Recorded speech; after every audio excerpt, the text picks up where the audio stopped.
digestivo pueden ser muy amplias según la especie con la que estemos trabajando, y esas patologías van a depender del tipo de alimentación, del comportamiento, del nivel de estrés, del nivel productivo, del nivel de condiciones climáticas, de la calidad del forraje, la calidad de la alimentación, climática, la calidad de la especie, ¿verdad? Y creo, si no me equivoco, perdón, sistema digestivo y piel son como los sistemas que tienen la mayor cantidad de química, ¿verdad? Y es importante que con la especie que se trabaja tenemos que tener conocimiento de las características anatómicas, fisiológicas, de qué está comiendo, cómo está comiendo, etcétera, etcétera, porque ahí van a descubrir las vías de las posibles patologías. ¿Qué nos parece?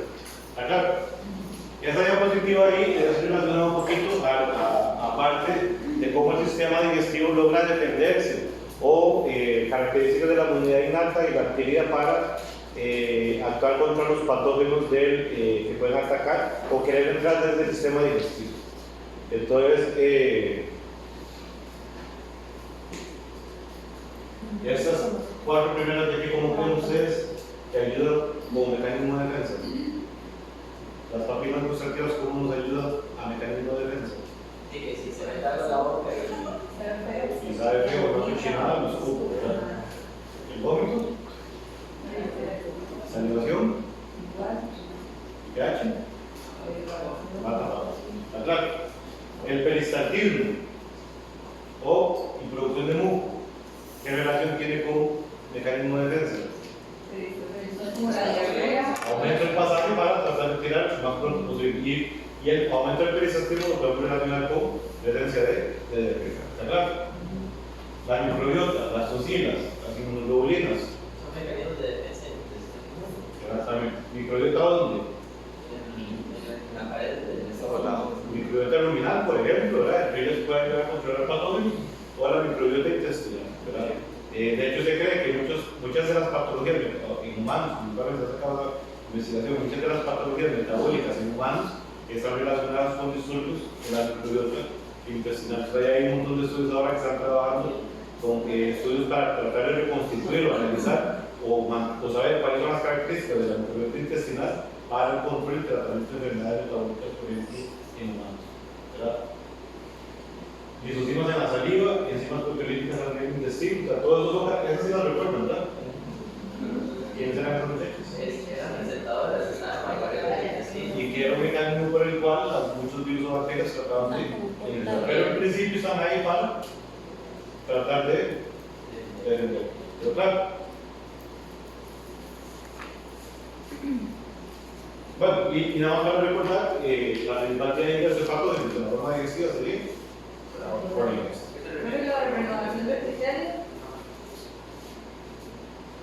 ¿Qué tipo de epitelio tenemos en el sistema digestivo? El mucoso, ¿verdad? Y al igual que la piel, el epitelio está renovado constantemente. Entonces, esa renovación constante, por ejemplo, en 24 horas podemos tener una renovación de epitelio, ¿verdad? Entonces, esa renovación constante facilita que muchos de los patógenos se desprendan cuando se desprende ese epitelio. Esa renovación constante es como un mecanismo de defensa. ¿Está claro? Entonces, ahora sí, empezamos a hablar de patologías según las regiones. Y vamos a empezar a hablar de boca, lengua y encías. ¿Verdad? Siempre conocemos los términos de inflamación correspondientes. ¿Verdad? ¿Qué es estomatitis? ¿Qué es glositis? ¿Y qué es gingivitis? ¿Está claro? Entonces, dentro de algunas patologías genéticas de malformaciones podemos tener esas. Hay un montón de ejemplos, yo voy a poner esas dos como para tener alguna referencia. Ahora, ¿qué entendemos por desgaste dentario? Que el diente se va gastando conforme se va utilizando. Desde el punto de vista de patologías, ¿qué podemos relacionar con desgaste dentario? Como hablamos de híbridos antes, por ejemplo, en el caso de los conejos, ¿verdad? En el caso de los caballitos, ahora sí. Animales con problemas de oclusión, donde no hay desgaste dentario, por ejemplo, los dientes crecen anormal, o tenemos los odontocitos, por ejemplo, ¿cómo me va a repercutir en la salud del animal? No come, debilidad, baja función corporal, baja productividad, etcétera, etcétera. Pero claro, otro tipo de lesión que podemos encontrar en boca,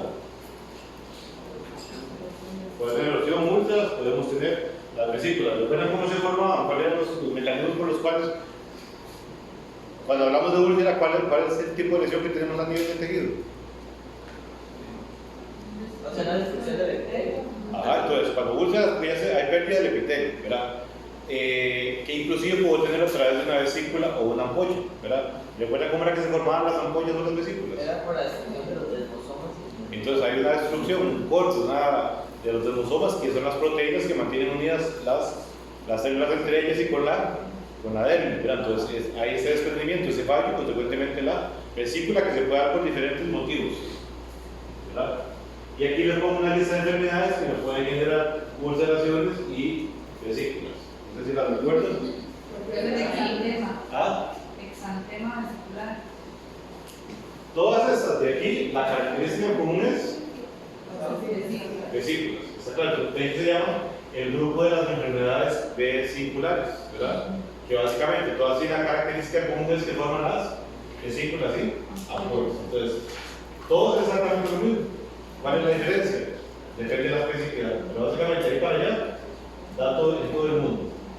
Y las cosas que no le da sería a los caballos. Pero todas ahí en esa fila tienen las mismas características. Exactamente. ¿Cuál es la característica? Vesícula así. Pero claro, las otras. Profe, ahí. Ah, Ahí. porque eso no veamos por último. ¿Eso te llega alguna duda? ¿Alguien albicans? Un hongo. Un hongo, ¿verdad? Que de forma general es un comensal normal de la microbiota vaginal con los órganos reproductivos, ¿verdad? Pero por disturbios pueden tener animales con candidiasis en nivel de boca. ¿Está claro? La necrobacilosis. La necrobacilosis, ya ustedes han escuchado hablar de la bacteria, recuerdan a su bacteria necroforme. ¿Qué causa la necrobacilosis? ¿Qué fue? ¿Bella?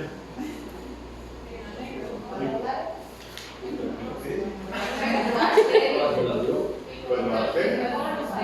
Sí, creo que sí. Es la que está en el barro, profe. Ah, me dio el nombre, acabo de decir. Necroforum. Necrobacteria. Con su bacteria. Con su bacteria necroforme. ¿Qué habíamos dicho que generaba? Erosiones en los pezuñas. Habíamos hablado que hay problemas en patas, que podemos encontrar atrás del hígado, ¿verdad? ¿Recuerdan eso? Y puedo tener infecciones a nivel de boca, ¿verdad? Esas dos sí las recuerdo, ¿verdad? Tienes que.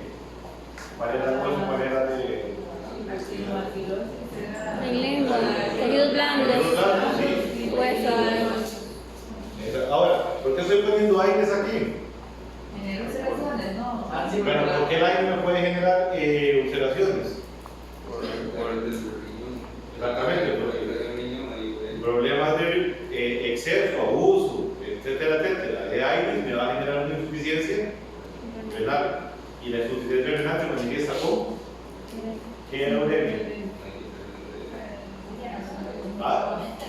Acumulación de cuerpos nitrogenados en sangre, ¿verdad? Y esos cuerpos nitrogenados en sangre, ¿cómo se manifestaban?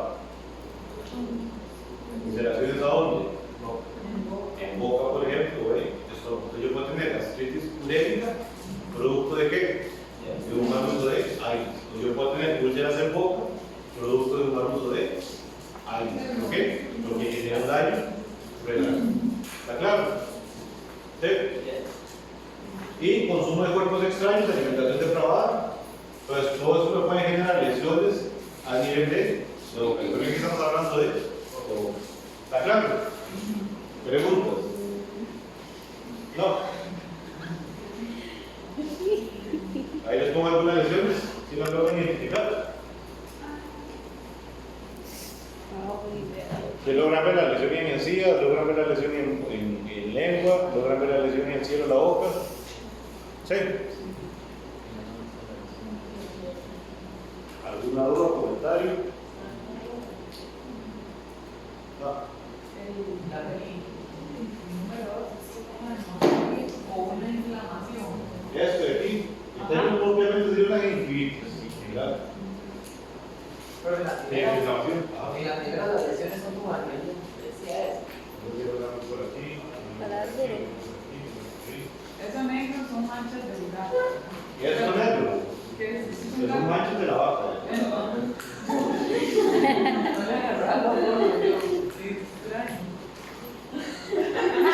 Ok, vamos a empezar. Veamos las especies. ¿Quién es esta primera foto? ¿Quién es la del medio? ¿Quién es la otra? Dos gatos y una vaca.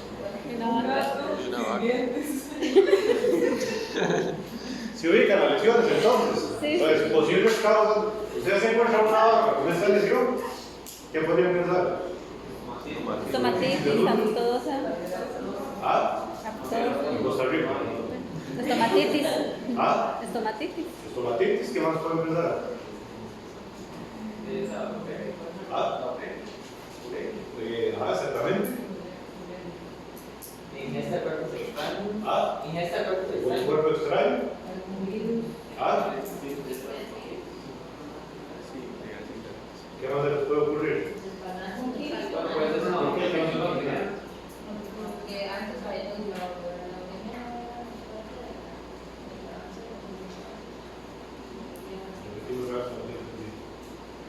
Por la uria.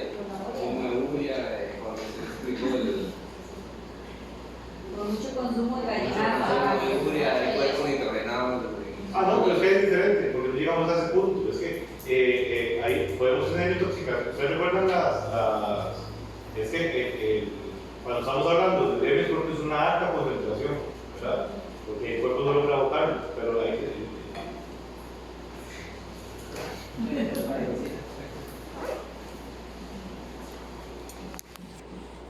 tenemos la urea, ¿verdad? Hay varias formas de intoxicar. Yo puedo tener la hiper.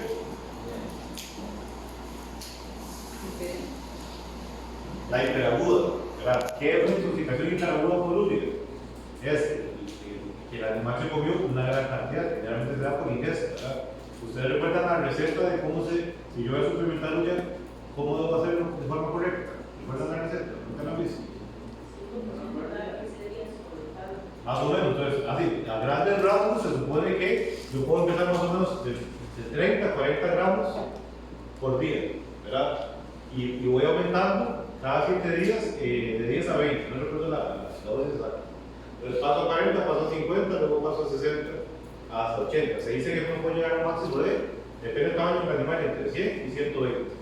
¿Quedó claro? Ya. Entonces, ¿qué pasa si yo voy de blindazo y le meto 120? Voy a tener una intoxicación por urea, que la característica es hiperaguda, ¿verdad? ¿Recuerdan cómo era el mecanismo de intoxicación? ¿Qué era lo que pasaba? Lo vimos el cuarto pasado.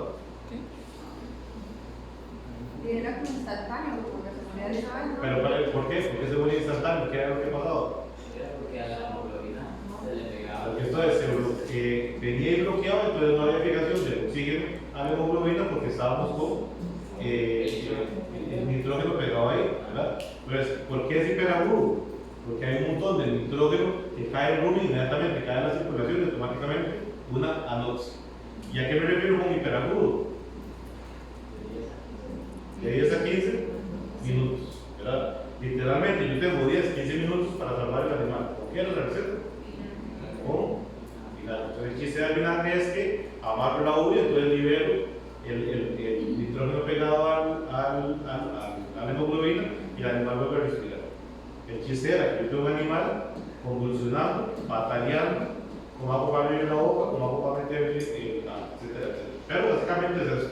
Entonces el cuadro hiperagudo que me genera una anoxia que en cuestión de 10-15 minutos el bicho se muere. Pero claro, esa es la hiperaguda.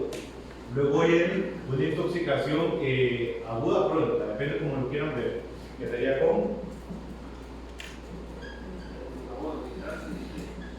nitratos y nitritos, que es el consumo de urea bajo la forma de nitratos y cuando llegan al rumen se convierten en nitritos. ¿Qué van a hacer los nitritos?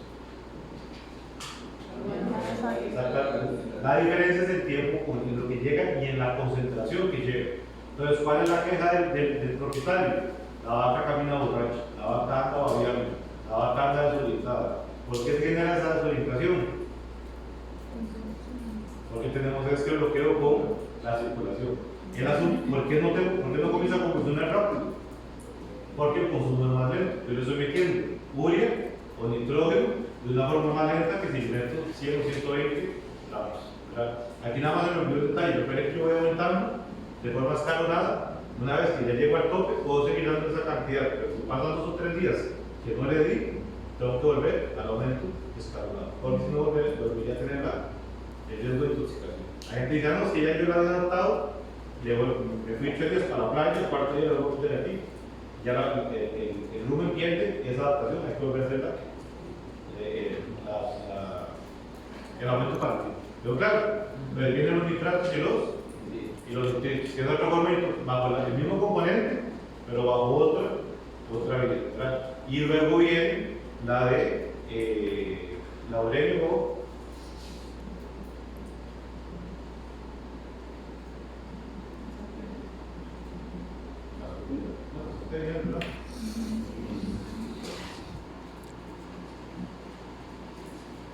Que es, aquí ya viene, esa es por fallo renal, ¿verdad? El cuerpo no logra botar, entonces voy a comenzar a tener algo más crónico, un acúmulo de compuestos nitrogenados. Básicamente, ¿por qué es? Porque hay una falla, pues hay una acumulación de compuestos nitrogenados circulantes. Y eso va a repercutir en el sistema de diferentes formas. Habíamos hablado en algún momento del sistema vascular, ¿recuerdan? Cuando vimos todo lo que era de la sangre, el circulatorio. Pero bueno, que por algún lado decía uremia. ¿Verdad? ¿Quién era a nivel endotelial? Entonces a la vez de destrucción del endotelio se despierta el proceso inflamatorio, ¿verdad? Y además le vamos a meter lesión en boca, lesión en el estómago, producto del acúmulo de cuerpos nitrogenados. Pero claro, son como las 3 formas de intoxicación de compuestos nitrogenados. Pero claro, este de aquí estamos hablando de un dato. La foto. Aquí le podemos echar las culpas. Ustedes saben en la clínica le llega un dato con la boca así. ¿A quién le podemos echar las culpas?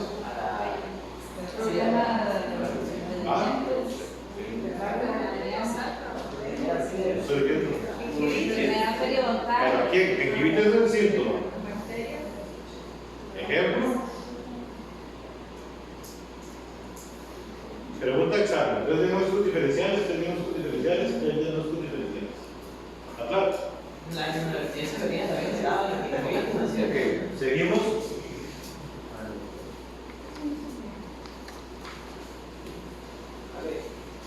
Esto lo pongo aquí porque yo me puedo encontrar un animal con una lesión en boca, con una mordida, con una úlcera, producto de un problema neurológico. Ejemplo, el animal convulsionó, ¿verdad? Y se termina mordiendo y lesionando la lengua, por ejemplo, ¿verdad? Y el problema no es a nivel de boca, que no es a nivel de, o sea, viene de problema neurológico. Pero claro, bueno, ejemplos de neoplasia, recuerden que puede haber cualquier tipo de neoplasia, aquí pongo como las más comunes. Y esto que pongo aquí, ¿recuerdan por qué? ¿Quién era esto? ¿Y qué relación tiene con esto? Las ciclinas en animales jóvenes, la consecuencia es manchas dentales, ¿verdad? ¿Y por qué pongo distemper ahí? Porque el distemper en animales jóvenes me altera el crecimiento, el desarrollo del esmalte dentario, entonces yo voy a tener una hipoplasia del esmalte dentario producto de el distemper, que no sé si logran ver como se ven los dientes en la foto. ¿Ah? ¿Ya todo el mundo primó?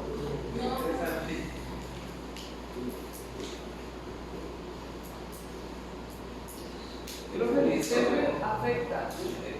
¿Tipo de tumor? El distemper afecta el crecimiento y el esmalte.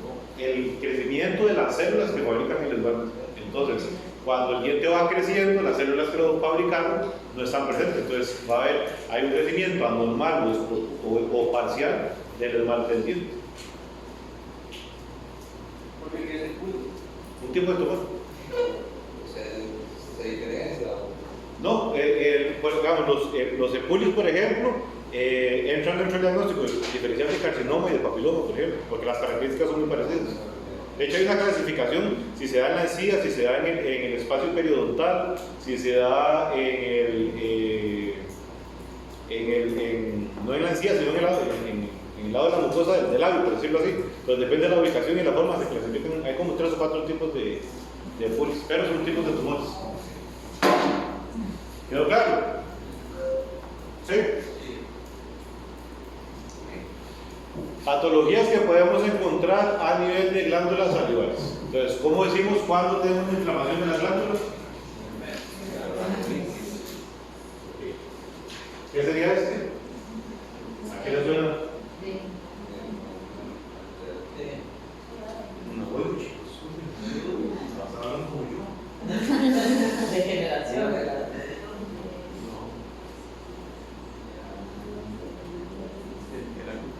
Urolitiasis, ¿qué es urolitiasis? Cálculo. Exactamente, entonces, ¿qué sería? Cialolitiasis. Formación de piedras o compresiones a nivel de glándulas salivales. Entonces, esas piedras o esas compresiones que se forman me pueden llegar a generar una obstrucción. Bueno, eso me obstruye el flujo y me puede inclusive llegar a generar entonces esto de aquí. Mucosales salivar y glándula.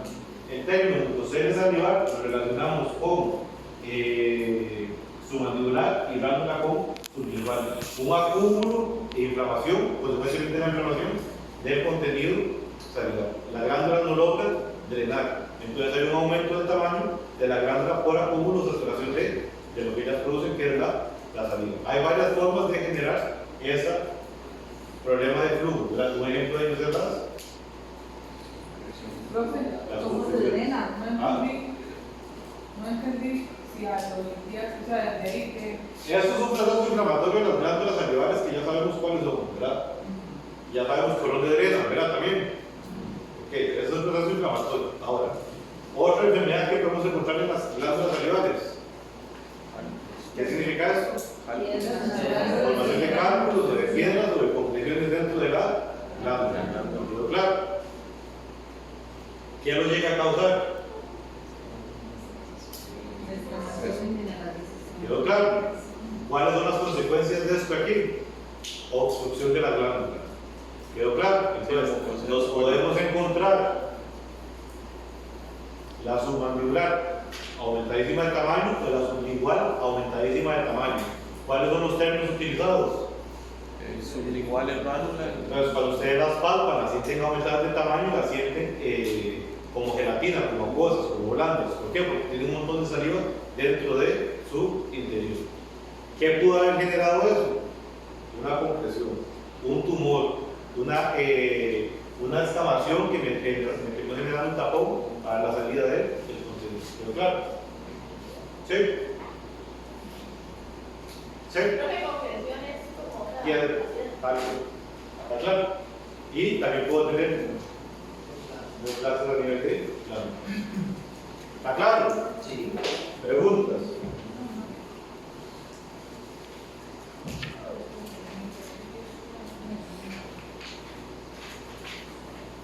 El siguiente órgano sería, ahí me estoy indicando la faringe, ¿verdad? Ahí pasamos de la faringe y nos caemos al esófago. ¿Y la palabra para inflamación del esófago? Esofagitis. Y ahí le pongo una lista de sustancias o eventos que pueden pasar a nivel de esófago. Lean y me preguntan si no entienden algo o no recuerdan algo. Aquí nada más el detalle. ¿Por qué es que le estoy poniendo esto aquí? Quedan circulaciones. Bajo la explicación que les di al principio, la pregunta que hizo Gamboa es que se cree que los preestómagos, o sea, rumen, retículo y omaso, se derivaron evolutivamente de esas circulaciones del esófago. Por eso hay libros que lo llaman de preestómagos, ¿verdad? Y siempre, entonces ahí viene la pregunta, creo que cuando Gamboa preguntó eso, siempre he tenido la duda que lo correcto es decir. Yo puedo decir 4 preestómagos, lo correcto es decir preestómagos y estómago, ¿verdad? Porque los que se derivan de esófago propiamente son esos 3 de Ahí donde dice obstrucción o desvío de entrada tórax, ¿eso por qué se podría generar? Vamos a ir viendo. Ahí, desde el cuerpo extraño, baja. Vamos por aquí. Todos entendemos esto, ¿verdad? Procesos inflamatorios irritantes sobre el esófago. Megaesófago. ¿Qué era el megaesófago? una saculación o una dilatación de algún segmento del esófago. Y habíamos visto que se puede dar por causas genéticas o por causas adquiridas. ¿Quién me recuerda alguna adquirida? ¿Cómo se llamaba? ¿Alguna semana pasada?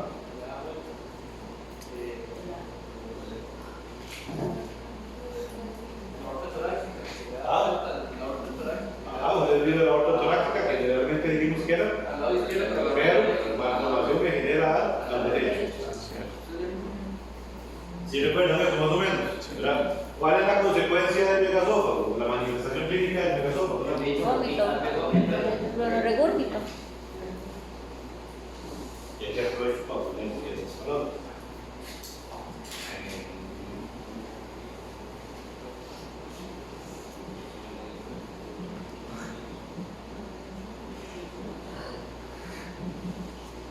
¿Cuál es la diferencia entre vómito y regurgito?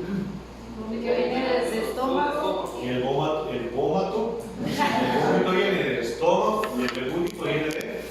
No, si la comida nunca llegó al estómago, yo uso el término de ahí es donde viene el término, la frase no se ha escuchado, que dicen que los rumiantes no vomitan. ¿Por qué los rumiantes no vomitan? Porque para que haya contenido gástrico saliendo por el esófago, tuvo que haber pasado por...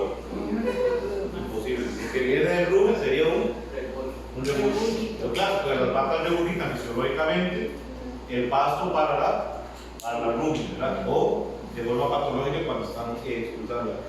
¿Quedó claro? ¿Quedó clara la diferencia? Entonces es incorrecto decir vómito cuando estamos hablando de rumiantes, porque nunca en la vida podríamos tener la presencia de vómito que logre atravesar todo lo que viene para nosotros. ¿Está claro? Ahora sí. Cuerpos extraños. Es de alimentación depravada o por algún accidente, cualquier cosa que el animal ingiere cosas que no deberían o se quedan atravesadas en el camino, ¿verdad? Entonces, cuando van bajando le puede generar una laceración. Por ejemplo, cuando los animales comen huesos, ¿verdad? O comen piedras, o comen astillas de agua, entonces cuando va bajando puede generar una laceración. Puede generar una obstrucción, ¿verdad? Ejemplo, ¿quién dijo el ejemplo? Cuando la vaca se come un mango, ¿verdad? Como no lo mastiga, pues se lo traga entero, entonces puede haber una obstrucción.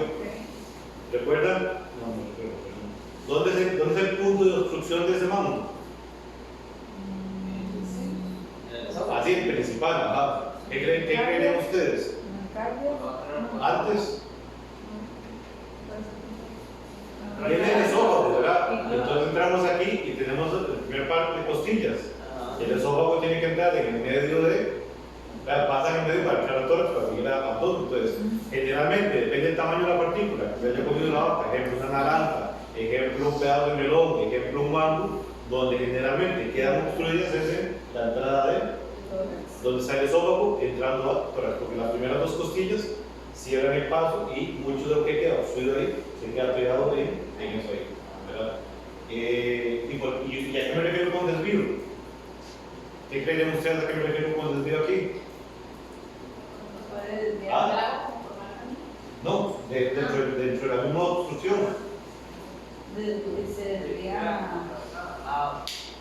Que puede, un pedazo de hueso, por ejemplo, sale, perfora el esófago y puede terminar generando laceración en tejidos alrededor, ¿verdad? Entonces se desvía la punta del hueso, por ejemplo, y me genera un proceso de infección, un absceso en alrededor de, ¿verdad? Porque la punta, la laceración puede continuar. ¿Quedó claro? Por eso les pongo un tórax aquí. ¿Y cuáles serían las consecuencias de un cuerpo extraño o una laceración de este tipo de cosas? ¿Cuál sería la consecuencia de una obstrucción en mapas, por ejemplo? ¿Ah? Que deje de comer. Además, sí, timpanismo. Timpanismo por obstrucción, porque si está obstruido, o sea, el animal no va a poder, en este caso, eructar. Y recuerden que las vacas, los rumiantes no pueden estar eructando. ¿Está claro? O si fuera un perro, por ejemplo, a darle de comer, etc. ¿Hasta ahí estamos bien? ¿Quién era este? Cerca lupi, un parásito. Que se ubicaba ahora. Esófago. ¿Y qué especie? ¿Quedó claro? ¿Preguntas? ¿Preguntas? Entonces ahí les pongo ejemplos de... ¿Sí logran ver lesiones ahí? Ahí no lo puse, ¿verdad? No dice diarrea viral bovina. ¿Podré incluir diarrea viral bovina ahí? ¿Recuerdan qué es la diarrea viral bovina? ¿Qué es la diarrea viral bovina? Es una enfermedad que pasa a trasplantar el tener cuando Es una enfermedad reproductiva, exactamente. Y la principal consecuencia sería que el animal nace y no tiene inmunidad, o sea, no lo detecta. No es que causa abortos y diarreas. la principal consecuencia es el aborto, ¿verdad? Ahora, si no lo aborta, puede que nazca un persistentemente infectado. ¿Y cuáles son las características del persistentemente infectado? No sufre la enfermedad, solo la transmite. Anda botando el virus por todo lado, ¿verdad? Contagiando todo el resto del rebaño, y es un animal que se puede afectar el crecimiento, animales de crecimiento lento, flacos, que se enferman a cada rato, etcétera, etcétera. Pero a nivel de digestivo, ¿qué tiene que ver la diarrea viral bovina? De que genera diarrea.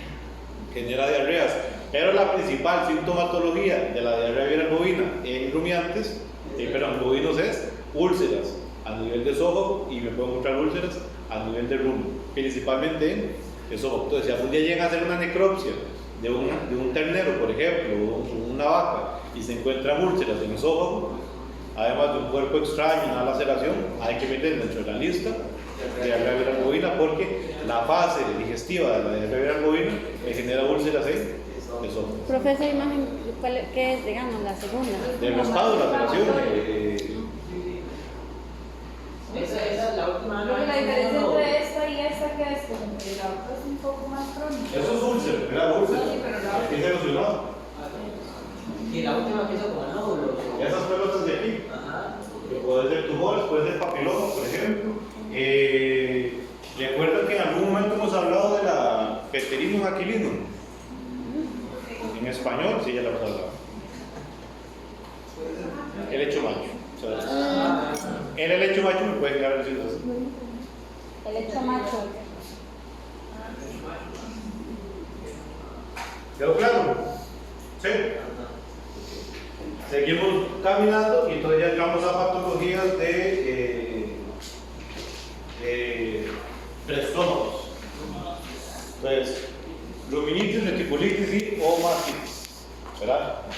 Ahora, mucho de lo que vamos a hablar aquí, pongan atención y vamos a hablar de estos términos. ¿Qué entendemos por atonía ruminal? Que no hay movimiento. Que no hay movimientos ruminales. Y eso, a ver si alguien quisiera hablar de eso, que no tenga enfermedad de referir. Porque la atonía ruminal es un síndrome, ¿verdad? Usted, la queja del productor es, cuando usted lo llaman, es la vaca está timpanizada y no está rumiando, ¿verdad? Entonces uno dice, timpanismo, no, ¿por qué se come algo? Es que está con timpanismo como super, ¿no? En realidad hay un montón de causas, que mucho de lo que vamos a ver ahí. No voy a entrar en el detalle para que no me no aprovechen más. Pero claro, pero entonces, la atonía ruminal básicamente es el síntoma que vamos a encontrar en las cintas de no hay movimiento ni actividad ruminal. Y hay un montón de patologías relacionadas que yo tengo que pensar para considerar por qué es que el rumen está parado. ¿Pero claro? Ok. Entonces ahora sí, vamos a comenzar a hablar de timpanismo. ¿Qué es el timpanismo?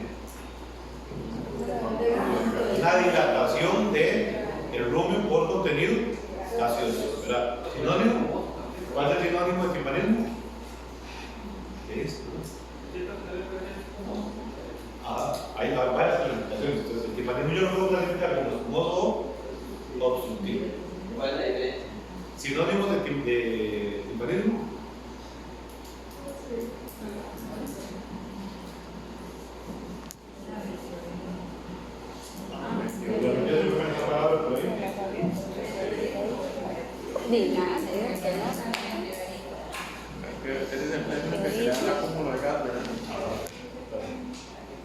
¿Quedó claro? Entonces ahora sí, el timpanismo es el cúmulo de gas dentro del rumen. Pero recuerden que la rutina es, el animal come pasto, hay movimientos ruminales para mezclar el contenido ruminal y en ese proceso eructa y en ese proceso regurgita para que se dé la rumina. ¿Quedó claro? Pues, ¿qué es lo que pasa aquí? Está bloqueado ese mecanismo de eructar y liberar gas que se produce dentro del rumen. ¿Quedó claro? Pues hay del tipo espumoso y del tipo obstructivo. Empiezo por el fácil. ¿Qué sería un timpanismo obstructivo? Como lo que estamos hablando de esófagos. Se combina naranja, un pedazo de sandía, un pedazo de piña, algo que obstruye el esófago.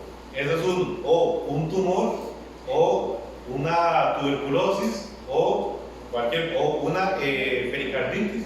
O sea, cualquier cosa que hace que el esófago haga ese movimiento para liberar gas, el esófago siempre tiene que estar. Impide que el esófago se abra para eructar. ¿Por qué una pericarditis? ¿Por qué una pericarditis? O sea, que Porque el esófago pasa cerca. Recuerden que el esófago pasa cerca del corazón. Entonces, imagínense un proceso infeccioso, ¿verdad? Entonces, crece tanto que lo obstruye. ¿Han escuchado hablar de la leucosis bovina? ¿Qué es la leucosis bovina? Provocan leucosis en cavidades. Pues yo podría tener un timpanismo por leucosis. ¿Por qué podría tener timpanismo por tuberculosis? por los tubérculos. Exactamente. Entonces, cualquier cosa por dentro o por fuera que impida que el esófago libere el gas. ¿Quedó claro? Ahora, ¿qué es el timpanismo espumoso? Es que ese gas se acumula dentro del esófago porque hay una capa de espuma.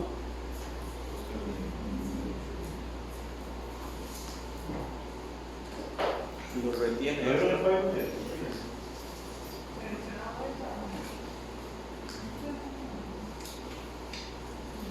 ¿Ustedes recuerdan cuál es la dinámica o la vida del rumen? ¿Cómo las capas del rumen? Ese es el rumen, ¿verdad? Que hay aquí abajo, que hay en el medio, y que hay más superficial. Arriba hay gas. Ajá. Entonces, gas, sólido líquido y sólido, ¿verdad? La fibra más grande, la fibra mediana, que es la que sube entonces está en ese proceso. Entonces, el chiste es que esta capa superficial, que es donde aquí en el esófago, ¿verdad? Esa capa superficial donde hay gas, el gas tiene que salir por el esófago.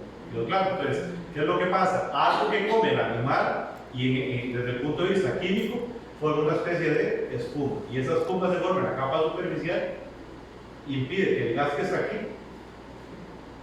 salga. ¿Quedó claro? Pero eso se llama timpanismo espumoso. En la parte superficial de sólido líquido del rumen se forma una capa de tejido espumoso. ¿Quién es el culpable de esa capa de tejido espumoso? Proteínas. Pero claro, entonces, cuando el animal no está acostumbrado o está comiendo un exceso de proteína, tiene el riesgo de timpanismo espumoso. Entonces, esas proteínas en el proceso de digestión comienzan a reaccionar y se forma una capa de espuma en la región superficial que impide que el gas que se está formando entonces aquí vaya a la superficie y de ahí salga eso. Entonces lo que hace el animal es que comienza a inflarse porque no tiene cómo liberar el gas. ¿Quién lo obstruye? La capa espumosa. Entonces, animales alimentados con exceso de granos o exceso de leguminosas van a tener en su dieta un exceso de proteína. Si saben que es una leguminosa, ¿verdad? ¿Cuáles son las características de la leguminosa? Es arbustiva. ¿Ah? Es arbustiva. Puede ser, no necesariamente. Ejemplos de matas leguminosas. Chúcar. Pero está en inglés. Por ejemplo, el corona. El rojo. Ah. Botón. ¿Qué más?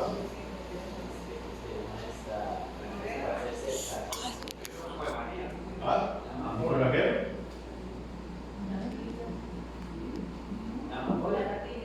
Tibia. La morera, profe, no. Amapola. Morera. ¿Qué más?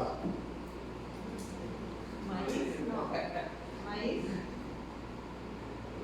Ahí es un marido. ¿Ese río, profe? Morera. Manzanero. Negro. Acero. No, todos. Es que hay algunos arbustivos, hay algunos que son árboles, de eucaena, por ejemplo, es árbol. Podríamos ir un día a pasear para que vean algunos otros.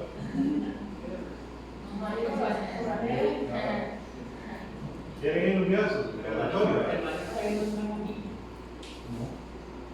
Ok, vamos a hacer una instrucción básica de...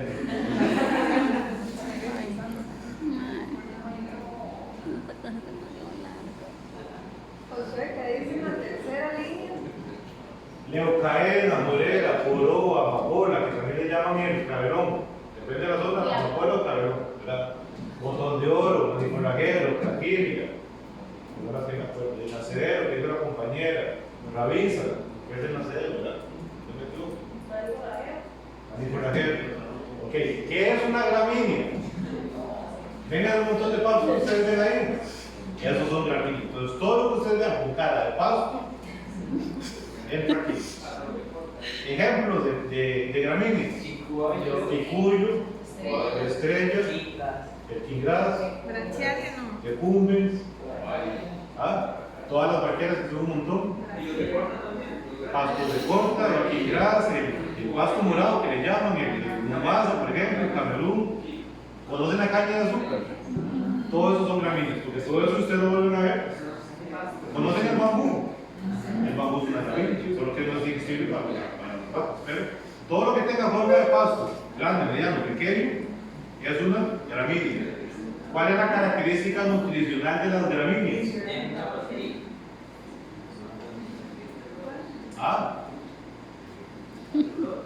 Celulosa ahí, celulosa. Entonces sería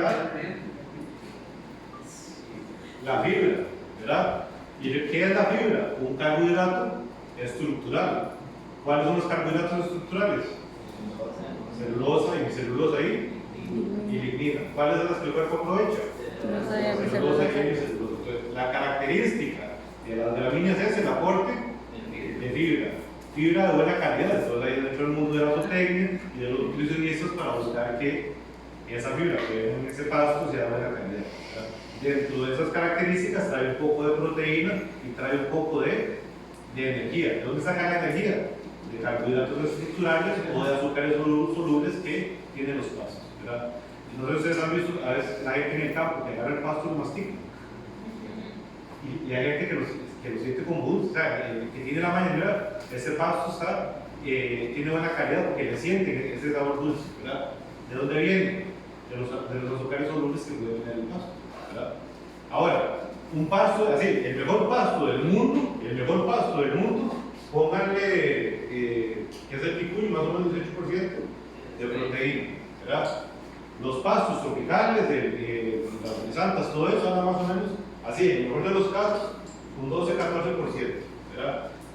Ahora, ahí para abajo viene menor cantidad de proteína, pero eso es así, ¿verdad? Anda por ahí. ¿Quedó claro eso? ¿Quedó claro que es una gramínea? ¿Qué es una leguminosa? Y voy a empezar de la parte más importante para que no se les olvide. ¿Por qué queremos alimentar con leguminosas? Por la cantidad de proteína. Entonces yo puedo tener leguminosas con 24-28% de proteína, ¿verdad? Todo el mundo conoce el quicuyo. El quicuyo es un pasto que solo crece en altura, por encima de los 1800 metros. O sea, aquí en Atenas difícilmente yo pueda tener quicuyo, porque es que las lecherías especializadas están en altura, porque tienen la ventaja de poder producir un pasto de excelente calidad, ¿verdad? ¿Qué es lo que más o menos se nos podría aproximar a nosotros en zonas más calientes? El pasto, el estrella, pero nunca va a llegar a la proteína del quicuyo. ¿Quedó claro? Entonces ahora, ¿qué es lo que hacemos las religiones tropicales? ¿Cómo buscamos una fuente fácil de conseguir para alimentar a los animales? Con leguminosas. ¿Cuáles leguminosas? ¿Cuál es el chiste? De poder dar un alimento que tenga alta cantidad de proteína. ¿Por qué? Primero porque las bacterias ocupan energía y proteína para multiplicarse, y luego el animal también ocupa energía y proteína para crecer y desarrollarse y reproducirse, etc. ¿Quedó claro? ¿Cuáles son las características de las leguminosas? Primero, que ninguna tiene cara de pasto. Y eso es lo más importante que tienen que recordar. Ahora, hay varias formas. Todas generalmente tienen hoja redonda, ¿verdad? Y entonces pues, hay arbustivas, hay arbóreas y hay rastreras, ¿verdad? Entonces, ¿cuál es la característica principal? Que ellas tienen unos hongos en sus raíces, que esos hongos lo que hacen es agarrar el nitrógeno del ambiente y lo amarran al suelo. Entonces, es una forma barata de abonar el suelo. Esos hongos agarran del aire nitrógeno, se lo pegan a la raíz, entonces la planta tiene acceso a mayor cantidad de nitrógeno, algo que no tienen las gramíneas. ¿Quedó claro? Entonces, por eso es que es importante que yo en un portero siembre gramíneas con leguminosas. ¿Por qué? Porque la leguminosa es una forma natural de fertilizar el suelo con nitrogen. ¿Quedó claro? Entonces ahora sí, ¿quedó claro el principio básico de alimentación animal? Ejemplo, si tienen un desgaste en el laboratorio, que no esté temprano, vamos a caminar y vemos. De hecho, ahora mira, en invierno pueden ir al. No sé, vamos por ejemplo, ¿sí? Porque ya en invierno, con el ámbito de todas las matas que tenemos, entonces podemos mostrar diferentes vitaminas y vitaminas. Entonces ahora vuelvo aquí. Ok, eso por un lado. A nivel de concentrado, ¿cuál es el principal elemento proteico en un concentrado? Ya sabemos cuál es el principal elemento energético, ¿verdad? ¿Quién es el principal elemento energético en un concentrado? ¿Cuál? ¿Alguien me lo por ahí? El maíz. El maíz es un almidón. Es el elemento que le echan al concentrado con mayor cantidad de carbohidratos, de energía. ¿Quedó claro? Ahora, ¿cuál es el principal elemento proteico del concentrado?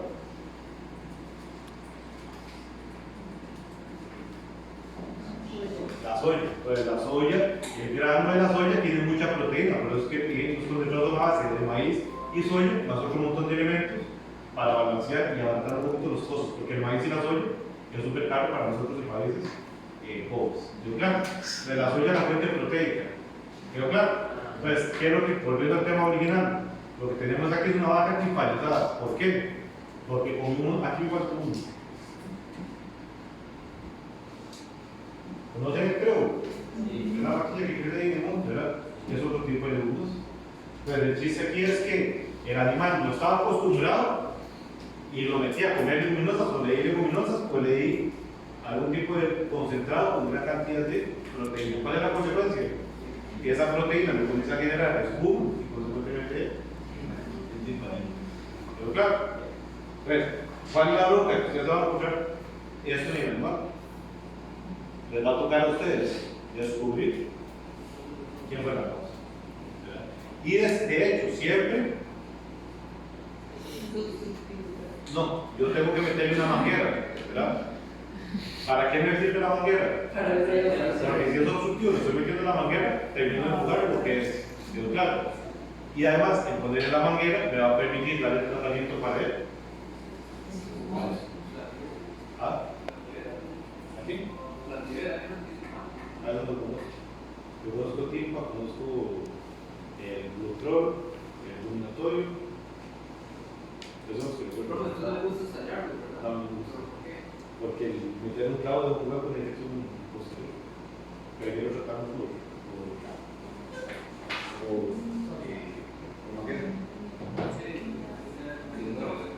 ¿Quedó claro?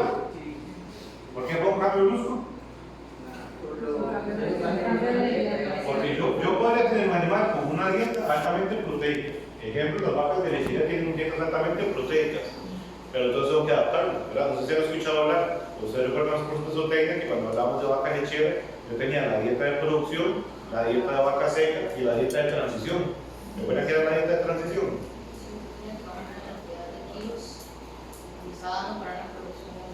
Yo comienzo a ajustar la dieta, ya preparamos el animal para cuando venga la lactación, ¿verdad? Esa es la transición. ¿Qué come una vaca en periodo seco? Pasto, ¿verdad? Depende de cómo sea un poquito concentrado, depende de las condiciones. Pero cuando ya viene la producción, una vaca de 30 kilos va a comer, no sé, 10 kilos de concentrado. Entonces, yo no le puedo, la vaca parió y mañana no puede llegar con 10 kilos de concentrado. ¿Por qué? Porque de otro montón de cosas le puede dar timpanismo. Entonces, ¿qué es lo que hago yo? Hago la dieta de transición. ¿Qué es la dieta de transición? Le voy dando medio kilo, al día siguiente le meto 1 kilo, luego que otro poquito de kilo para cuando ella llegue a producir, ya su lumen esté adaptado con bacterias celulolíticas y amiloides.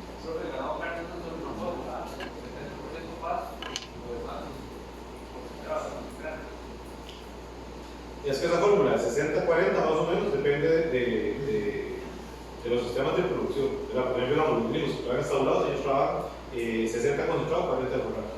Nosotros en tropical deberíamos de trabajar 60-70 de forraje y 30-40 concentrados, porque cada uno es muy caro. Entonces, ¿qué es lo que tenemos que hacer? Buscar fuentes forrajeras que son más baratas para nosotros. ¿Consecuencias del tripanismo?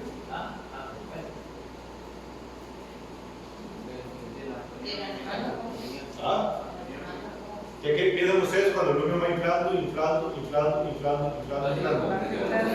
La compresión de los otros órganos, inclusive respiratorio, dificultad respiratoria, comienza a entrar en anoxia, hipoxia, anoxia y la crisis de respiratoria. ¿Quedó claro? Ok, viene la siguiente que sería indigestión vagal. ¿A qué lo ven ustedes vagal? ¿Recuerdan quién era este? Recuerden que funciones, ¿dónde nacía? ¿Dónde salía? ¿Por dónde pasaba el nervio vago? ¿Y cuáles son las funciones del nervio vago? Salía del lóbulo derecho del cerebro. ¿El lóbulo derecho? Ajá, ¿y a dónde nace? Había derecho e izquierdo. Había derecho izquierdo, claro, sí. ¿Y qué más? Ya, ya no bien.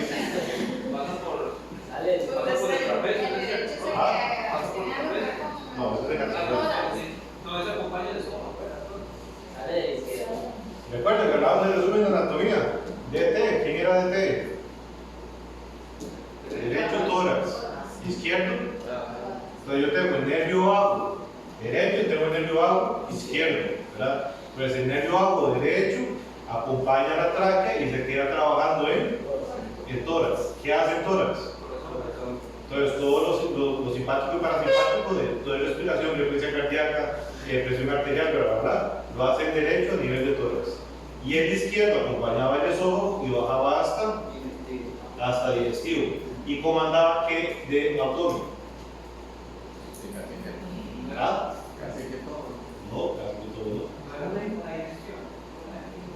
Movimientos peristálticos.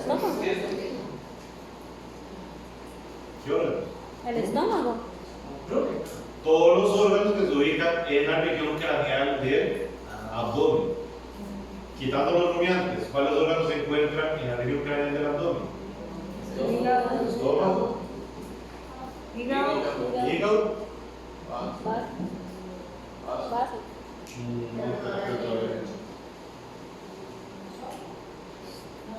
y la parte final del esófago, ¿sí? ¿Qué más? Páncreas La vesícula biliar entra ahí.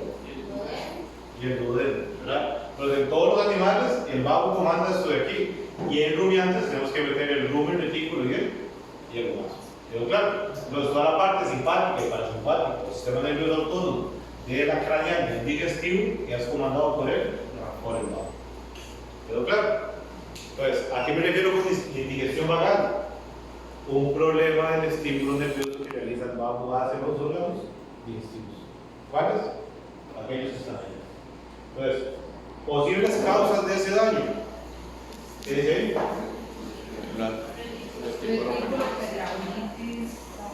Traumática, que todo el mundo ya sabe qué es, ¿verdad?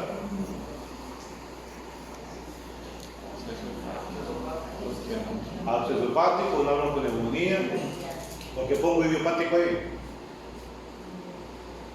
¿Qué significaba idiopático? Causa desconocida, que es la parte más triste.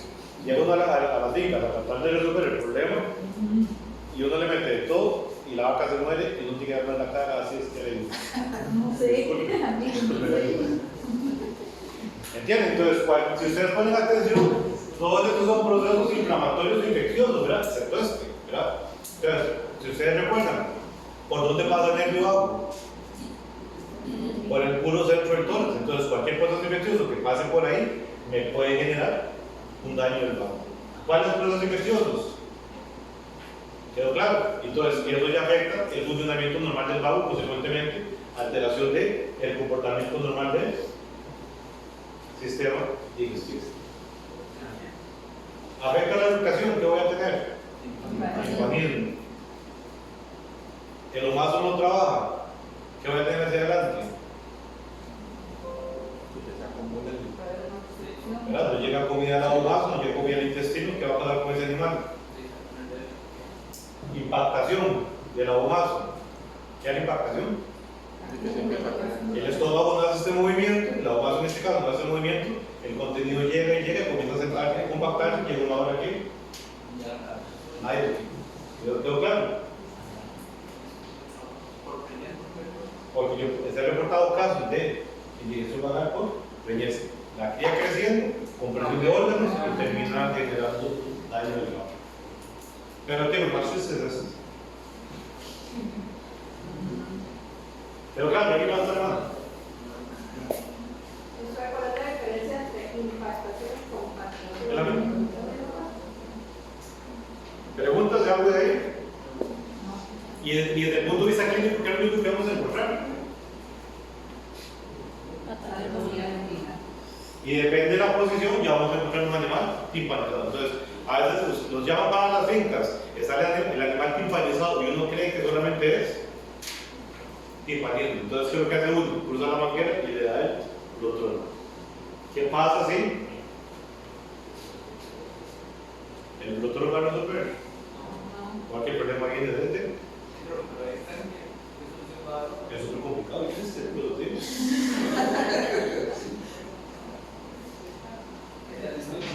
¿Quedó claro eso ahí atrás?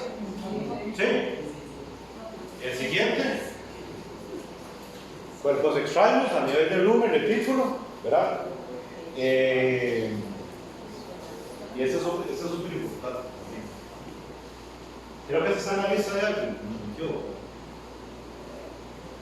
¿Alguien no lo escogió? Ácidos.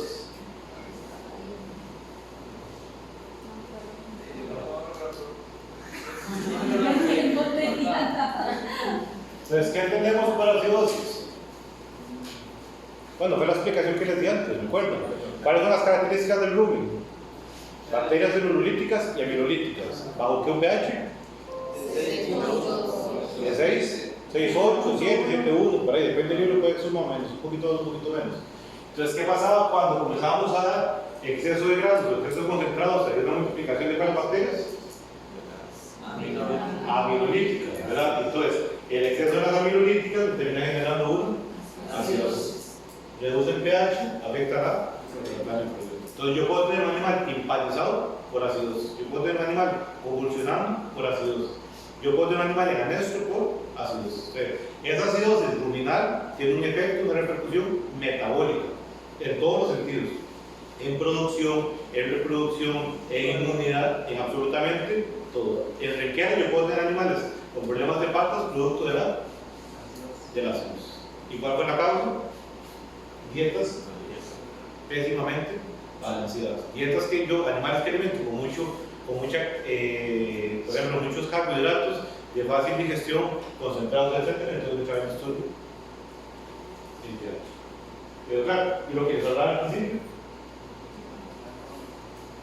Entonces, una vaca, por ejemplo, ¿cuáles son los días abiertos de una vaca normal?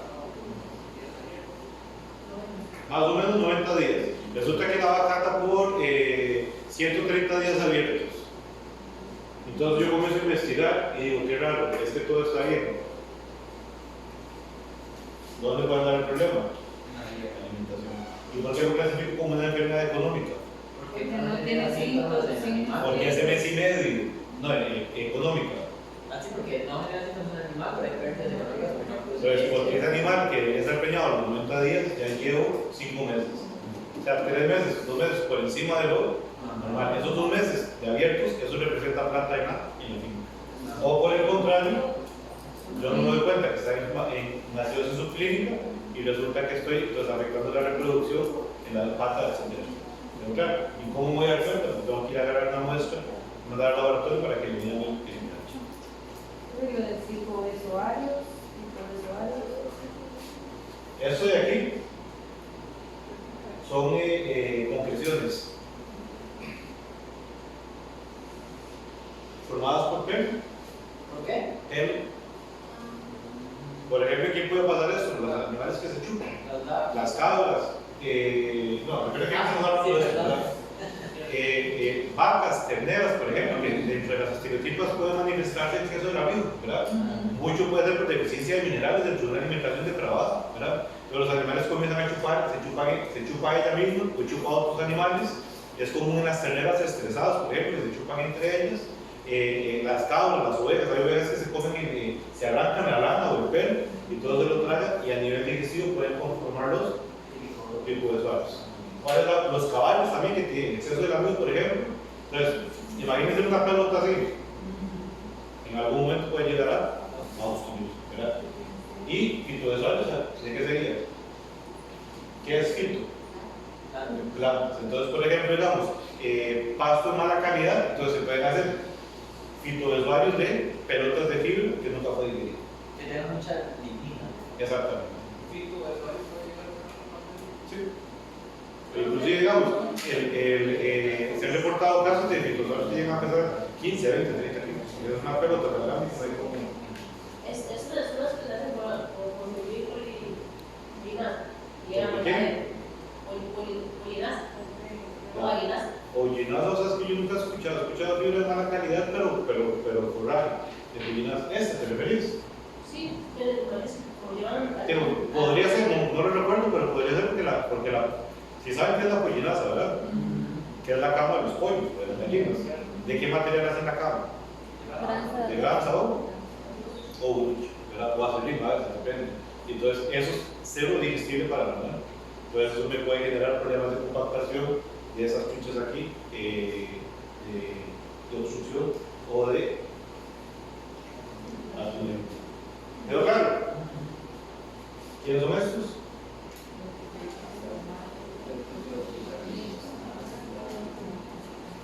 ¿Qué sería una impactación nasal? O sea, que deje de hacer los movimientos. Exactamente, pero ¿por qué? Porque llega algún tipo de fibra, algo ahí que lo hace pesado, lo hace imposible, el contenido no puede avanzar y se comienza a compactar. O sea, una implantación más fitovestuario más muy relacionado, ¿verdad? Porque Yo podría tener una obstrucción porque los usuarios, por ejemplo, no tienen una impactación porque como el líquido no sigue avanzando, pues eso. ¿Quedó claro? Preguntas o comentarios. Doctor, ¿por qué puso como un estadístico de la Por eso aquí.